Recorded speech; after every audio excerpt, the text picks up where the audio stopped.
اخلاق والا وہ ہے کہ طاقت رکھنے کے باوجود جو معاف کر دے. اللہ تعالیٰ سے کون معاف ہے؟ اللہ تعالیٰ طاقت رکھتے ہیں نا، معاف کر رہے ہیں. حضور اکرم صلی اللہ علیہ وسلم نے سیدنا عثمان بن طلحہ سے چابی مانگی بیت اللہ کی، فرمایا چابی دو، میں 2 نفل نماز پڑھنا چاہتا ہوں. اور عثمان بن طلحہ نے کہا تھا کہ آپ کو چابی نہیں دوں گا. آقا صلی اللہ علیہ وسلم نے کندھے پہ ہاتھ مارا، فرمایا طلحہ ایک وقت آئے گا کہ یہ چابی ہم آپ سے لے لیں گے. اور پھر مکہ فتح ہوتا ہے. حضور صلی اللہ علیہ وسلم پوری طاقت کے ساتھ آتے ہیں، گلی کوچوں میں صحابہ کرام کی فوجیں چل رہی ہیں، اور بیت اللہ کو پاک کر دیا گیا اور بیت اللہ کے دروازے پہ پہنچے. فرمایا بلاؤ ابن طلحہ کو. اور جب طلحہ آئے، حضور صلی اللہ علیہ وسلم نے چابی لی، نماز ادا کری. نماز ادا کرنے کے بعد طلحہ کو قریب بلایا. عثمان بن طلحہ کہتے میں پریشان تھا، میں غمزدہ تھا، میں یہ سوچ رہا تھا آج پتہ نہیں بنے گا کیا، یہ تو طاقت والے ہو گئے، ہم نے تو اس لیے سمجھا تھا یہ مکہ چھوڑ گئے، آج اللہ نے ان کو عزتیں دے دی، یہ مکہ کے متولی بن گئے، آج پتہ نہیں میرے ساتھ کیا ہوگا. فرمایا قریب بلایا، فرمایا ابن طلحہ یہ چابی لو، ہم نے تمہیں دے دی تاکہ تمہاری نسلوں میں بیت اللہ کی چابی رہے. فرمایا چابی نہیں میرے طرف آئی، کلمہ لا الہ الا اللہ محمد الرسول اللہ آیا.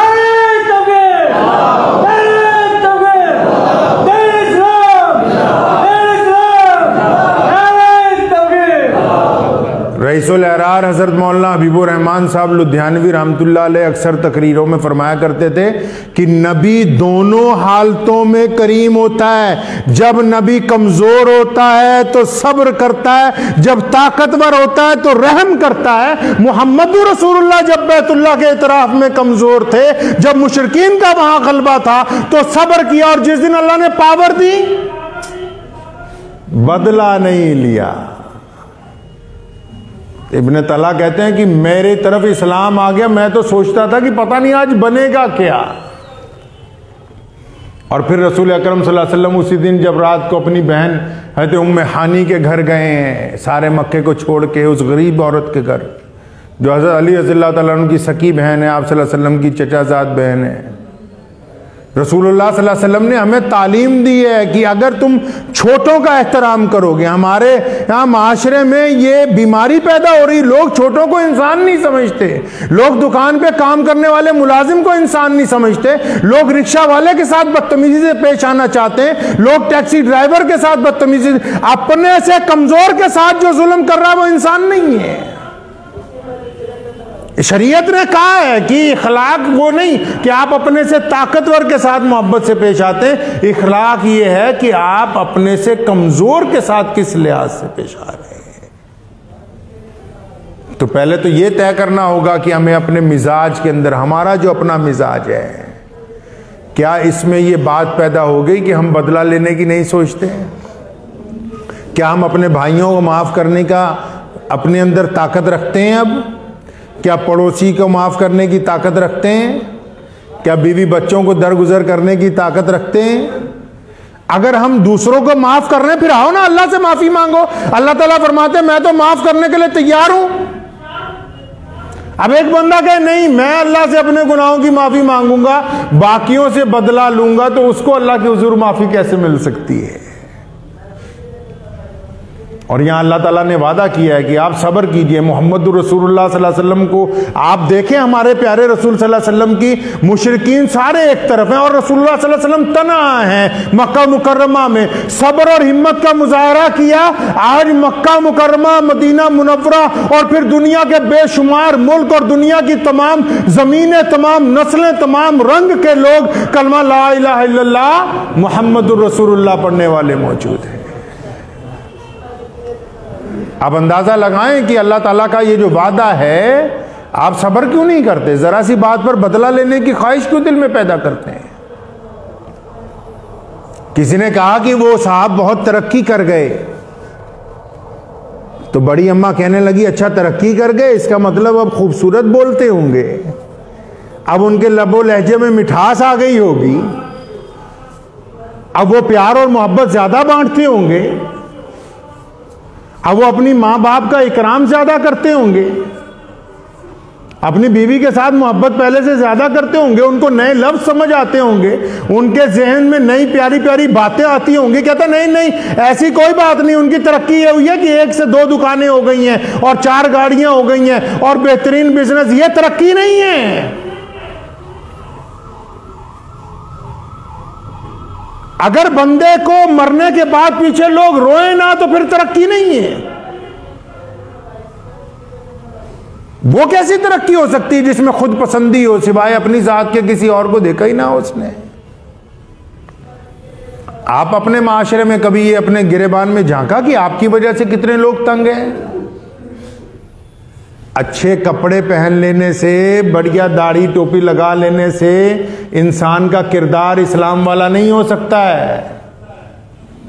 کبھی اطمینان سے سوچا آپ نے بیٹھ کے گھر پہ کہ مجھ سے، میری ذات سے کتنے لوگ پریشان ہیں، میرے لب و لہجے سے کتنے لوگوں کو دل کو تکلیف پہنچتی ہے، میرے رنگ ڈھنگ سے کتنے لوگوں کے دل میں تکلیف پہنچتی ہے، میرے یہ بات کرنے کے انداز سے کیا میرے ماں باپ کا دل دکھتا ہے، کیا میرے بیوی بچے جو ہیں ان کا دل مجھ سے دکھتا ہے، کیا میرے بھائی جو ہیں مجھ سے تنگ ہیں، کیا میرے یار دوست جو ہیں میری پیٹھ پیچھے یہ کہتے ہیں کہ یہ دیکھو اس کا مزاج کیسا ہو گیا. فرمایا حدیث پاک میں رسول اللہ صلی اللہ علیہ وسلم نے، صحیح بخاری کی حدیث ہے، فرمایا بدترین انسان ہے وہ جس کی گندی زبان کی وجہ سے لوگ اس کی عزت کرتے ہوں کہ اس کو پہلے کھانا دے دو نہیں تو گالی دے گا، یہ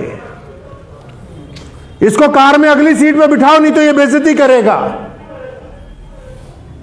یہ جلدی آیا تو اس کی عزت اور تکریم کرو نہیں تو یہ تمہاری ابھی جنازہ نکال دے گا معاشرے میں لب کے سامنے. جس کے خوف کی وجہ سے لوگ اس کی عزت کرتے ہو وہ بدترین انسان ہے. جس کے خوف کی وجہ سے اس کی بیوی عزت کرتی تو وہ بدترین انسان ہے. جس کے ماں باپ اس کے خوف کی وجہ سے چپ ہو گئے ہیں اور اس کے کان نہیں کھینچتے تو اللہ کی طرف سے تباہی اس کا انتظار کر رہی ہے. جس کے خوف کی وجہ سے لوگ کہتے ہیں کہ آؤ میاں صاحب بیٹھ جاؤ پہلے، اور بعد میں کہتے ہیں کہ اگر اس کو نہ بٹھاتے تو یہ گالی دیتا، تو ایسا انسان بدترین انسان ہے وہ. تو کبھی اطمینان سے ہم خود بھی سوچ لیں. لوگوں کو سمجھانے کی باتیں بات کی ہیں. اسلام عالمی مذہب اس طرح نہیں بنا کہ ہم نے جا کے لوگوں کو کہا کہ آؤ اسلام قبول کرو. اسلام عالمی مذہب اس طرح بنا کہ سیدنا بلال رضی اللہ تعالیٰ عنہ کو دیکھ کے ان کی ماں نے کلمہ پڑھا ہے، حضرت یاسر بن عمار کو دیکھ کے ان کے بھائیوں نے کلمہ پڑھا ہے، سیدنا اسامہ کو دیکھ کے ان کی ماں باپ نے کلمہ پڑھا ہے. اسلام اس طرح پوری کائنات کا بڑا مذہب بنا کہ سیدنا ابو بکر صدیق کی محبت کو دیکھ کے ان کی بیٹیوں نے اسلام قبول کیا، ان کے فرزند نے اسلام قبول کیا. سیدنا عمر فاروق کو دیکھ کر ان کا پورا خاندان بگوش اسلام ہوا. سیدنا فاروق اعظم کی خود بہن کے ایمان کو دیکھ کر عمر فاروق نے کلمہ پڑھا. اسلام بہت ساری دنیا کو تقریریں کر کے نہیں پھیلتا، اسلام اپنے گھر سے ابتدا کرتا ہے.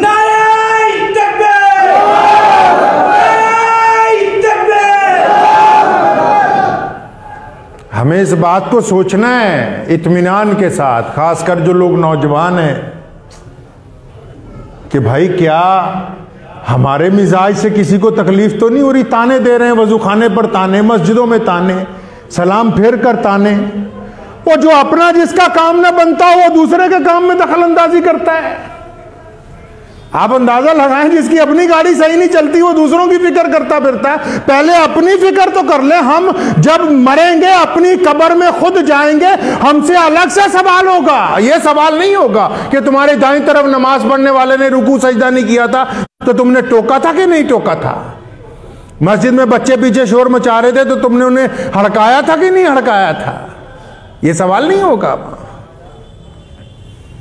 اس زبان کا سوال ہوگا کہ کتنے لوگوں کے دل توڑے ہیں بھائی، کتنے لوگوں کو ساری زندگی اذیت پہنچاتے رہے. ارے اتنی مزاج میں گرمی کے ماں باپ چپ ہو جائیں.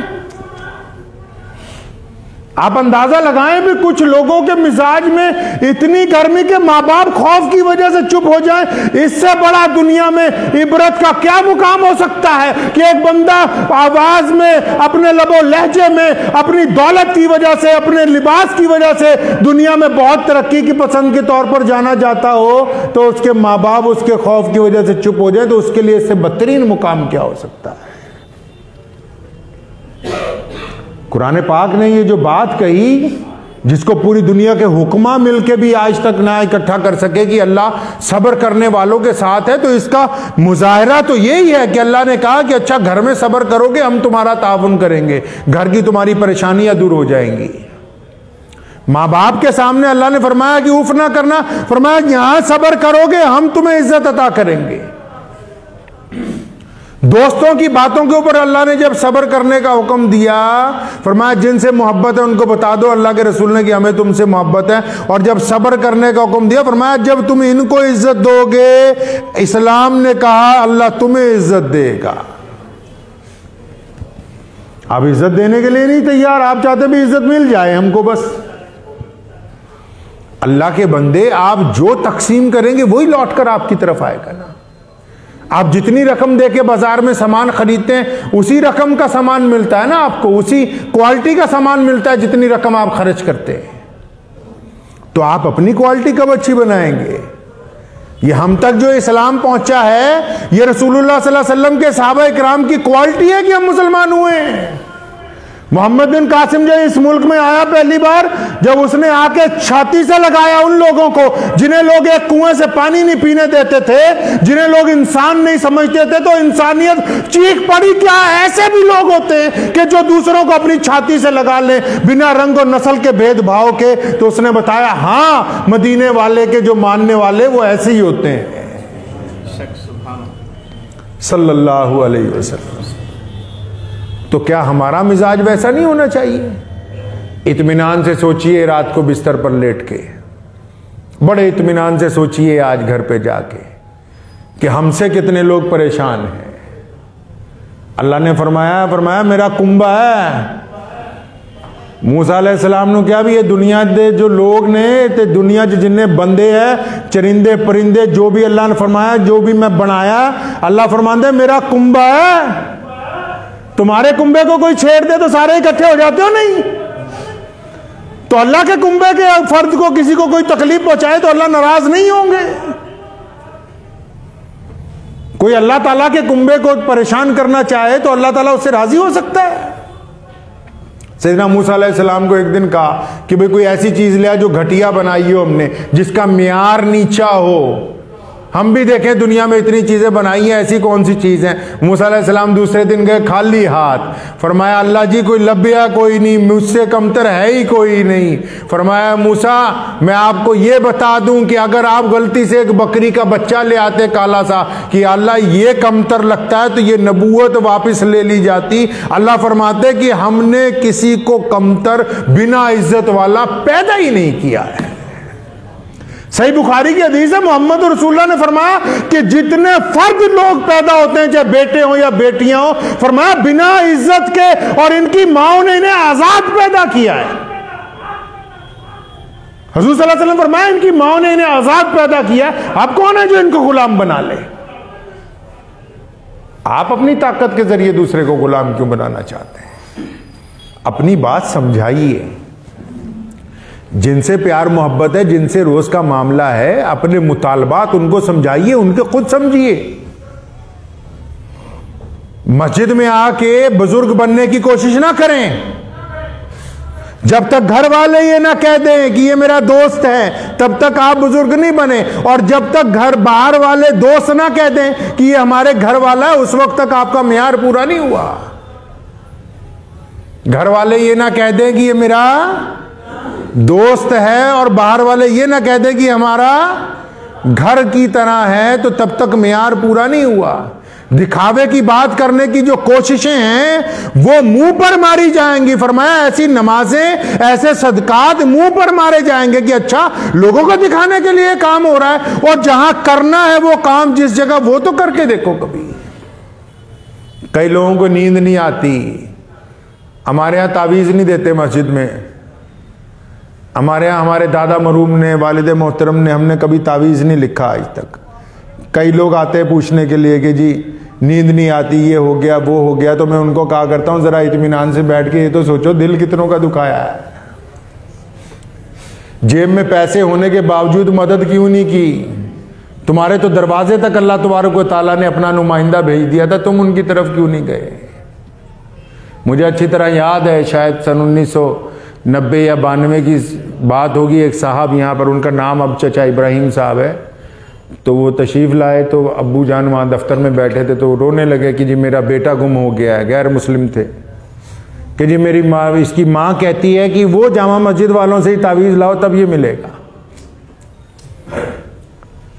تو ابو جان نے انہیں کہا کہ بھائی ایسا ہے، تعویذ تو ہم لکھتے نہیں ہیں کہ بھی تو میرے ساتھ چل، اللہ طاقت والا ہے، اللہ تعالیٰ عزت دینے والا ہے۔ تو اس کو وضو خانے پہ لے گئے، منہ ہاتھ دھلوائے، یہاں لے آئے اسی جگہ جہاں ہم بیٹھے ہوئے ہیں، تو دعا کی، جو اور لوگ مسجد میں 2-4 تھے، دعا کی اللہ تعالیٰ کے حضور کہ اس کا بچہ مل جائے۔ تو یہ اللہ کریم کا فضل ہوا کہ شام کو اس کا بیٹا مل گیا۔ اتفاق سے ایک قصہ یاد آ گیا، آپ کو سناتا چلوں۔ تو شام کو اس کا بیٹا مل گیا جی۔ اب وہ آنے لگے روزانہ مسجد، 1-2 دن چھوڑ کر بیٹھنے لگے مجلس میں۔ اب کرتے کرتے 20-25 دن بعد ایک دن وہ آئے اپنی اہلیہ کے ساتھ اور آگے فرمانے لگے بھی ہم دونوں کو آپ کلمہ پڑھا دیں، ہم دونوں مسلمان ہونا چاہتے ہیں۔ یہ سن 1990 کی یا 92 کی بات ہوگی، میں بتا رہا ہوں جو آپ کو۔ تو ان کے ساتھ ان کے 3 بچے تھے، ایک بیٹی تھی، بیٹی کی عمر 17 سال تھی، جو بیٹا گم ہوا تھا اس کی عمر 14 سال تھی، 2 اور چھوٹے بچے تھے۔ اب وہ سارا خاندان جو ہے اس نے کلمہ اسلام پڑھ کے ہلکا بگوش اسلام آنے جانے لگے۔ ان کا نام ابراہیم رکھا، ہم لوگ بچپن سے انہیں ابراہیم چچا کہتے ہیں، سن رہے ہوں شاید آج وہ بھی قصہ کہیں بیٹھے۔ تو روزانہ آنے لگے، نماز وغیرہ سب سیکھ گئے، ماشاءاللہ بڑے پکے دیندار، آج بھی اللہ تعالیٰ نے ان کے گھر پہ بڑا فضل کیا ہے۔ تو 1 مہینے بعد وہ آئے، آگے ابو جان کو کہنے لگے کہ آپ بیٹی دا رشتہ نا امرتسر کیتا ہے، تے ان کو بتانا ہے کہ اب ہم کیونکہ کلمہ پڑھ چکے ہیں تو ہم اپنی بیٹی تمہارے یہاں نہیں دیں گے۔ تو کہا ٹھیک ہے، وہ امرتسر گئے یہ بات کہنے کے لیے اپنے رشتہ داروں کو، ان کے رشتہ داروں میں سے تھے جہاں لڑکی کا رشتہ ہوا تھا۔ اب وہ جب وہاں جا کے ان کو یہ بات بتائی تو وہاں لڑکی والے جو تھے آگے وہ بھی انہی کی طرح تھے، تھوڑے سے اکڑ بھی تھے، کہتے نہیں جی رشتہ تو ہم نہیں توڑیں گے، تم ہمیں اس مولوی کے پاس لے کے چلو۔ اب وہ آگے جب بات چیت ہوئی پوری تو وہ کہنے لگے رشتہ ہم نہیں توڑیں گے، ہم بھی کلمہ اسلام لا الہ الا اللہ محمد رسول اللہ پڑھ کے مسلمان ہونے کے لیے تیار ہیں، ہم رشتہ نہیں توڑیں گے۔ تو لڑکا جس سے نکاح ہونا تھا وہ، اس کے والد، اس کی والدہ، وہ لوگ اسلام قبول کر گئے۔ پھر ابراہیم چچا کے بھائیوں کا سلسلہ شروع ہوا، ان کے بھائی سارے شادی شدہ تھے، انہوں نے مسجد بنائی ہے یہاں سیلا ایک جگہ ہے پنجاب میں، وہاں ہجرت کر گئے وہ، تو وہ ان سب لوگوں نے اسلام کو قبول کیا۔ ان کے بچوں نے، پھر آگے جو ان کے سمدی تھے انہوں نے، تو 10-12 سال میں کئی 100 افراد، کیا سمجھے، انہوں نے اس لیے اسلام کو قبول کیا کہ اگر 50 روپے کا تعویذ دے دیا جاتا تو نہ اس کا بچہ ملتا تو نہ ہماری کوٹھی پڑ جانی تھی، کیا سمجھے۔ اسلام جو ہے وہ اپنے اعلیٰ کردار کی وجہ سے آگے چلتا ہے۔ اب ان کے جو آگے عزیز و اقارب رشتہ دار ہیں، ان کے پاس میں یا میرے والد تو نہیں نہ گئے بات۔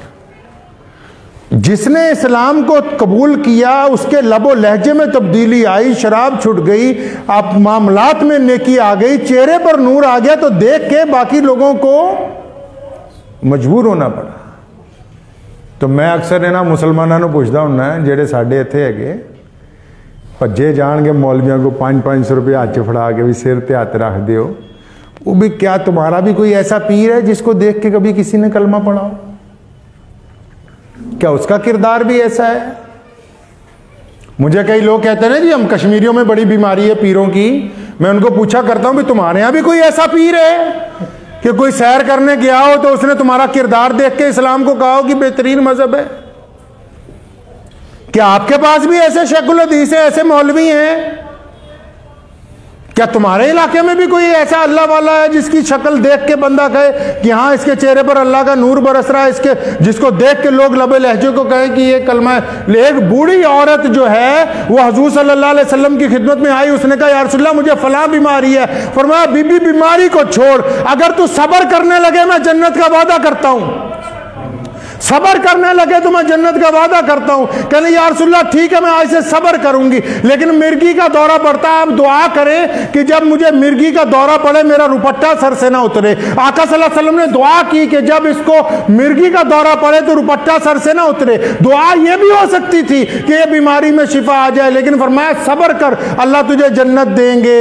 اور صحابہ فرماتے ہیں, ابو ہریرہ سے پوچھے, سیدنا بلال سے پوچھیں, سیدنا انس سے پوچھے, صحابہ فرماتے ہیں جب کوئی نیا بندہ مدینے میں آتا نا کہ یار ہم نے مسلمان ہونا, کوئی جنتی دکھاؤ, اس بوڑھی اماں کے دروازے پر پہنچ جاتے, دروازہ کھٹکھٹاتے, اماں جی باہر آتی, بولا کیا بات ہے, کہتے اماں جی اس بندے نے جنتی عورت دیکھنی تھی, ہم اس لیے تمہارے گھر پہ لے کے آئے.